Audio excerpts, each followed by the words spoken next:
মওদুদি তন্ত্র কায়েমের প্রচেষ্টা চালিয়েছে। আমরা আপনাদের বিরোধী নই, আমরা আপনাদের কল্যাণকামী।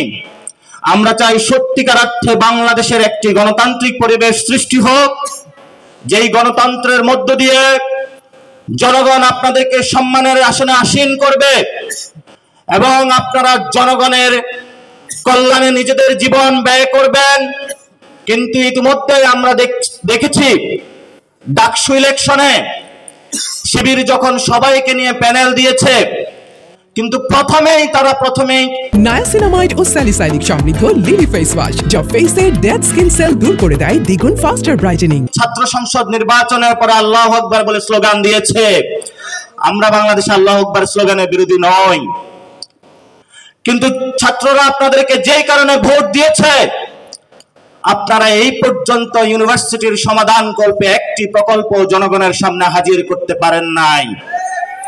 বরঞ্চ জামায়াতে ইসলামের কার্যক্রম হিসাবে আপনারা ছাত্রদেরকে ইউনিভার্সিটিগুলোকে অস্থিতিশীল করার জন্য নতুন করে পায়তারা চালাচ্ছেন। আমরা আপনাদেরকে হুঁশিয়ার করে দিতে চাই, ছাত্ররা আপনাদেরকে ভোট দিয়েছে, আপনারা সম্মানের আসনে আসীন হয়েছেন। আপনারা গণতন্ত্রের জন্য কাজ করুন, বাংলাদেশের শিক্ষা ব্যবস্থার জন্য কাজ করুন। আপনারা কোনো দলের নয়।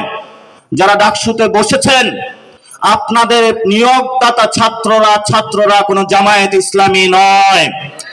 যদি আপনারা মনে করেন ডাকসুতে বসে আপনাদের নিয়োগকর্তা জামায়াত ইসলামী, আপনাদের অর্থের যোগানদাতা ইবনে সিনা, তাহলে ছাত্ররা যেভাবে আপনাদেরকে ডাকসু ভবনে বসিয়েছে, আবার আপনাদের ডাকসু ভবন থেকে টেনে হিচড়ে আপনাদেরকে আবার জনতার কাতারে নিয়ে আসবে।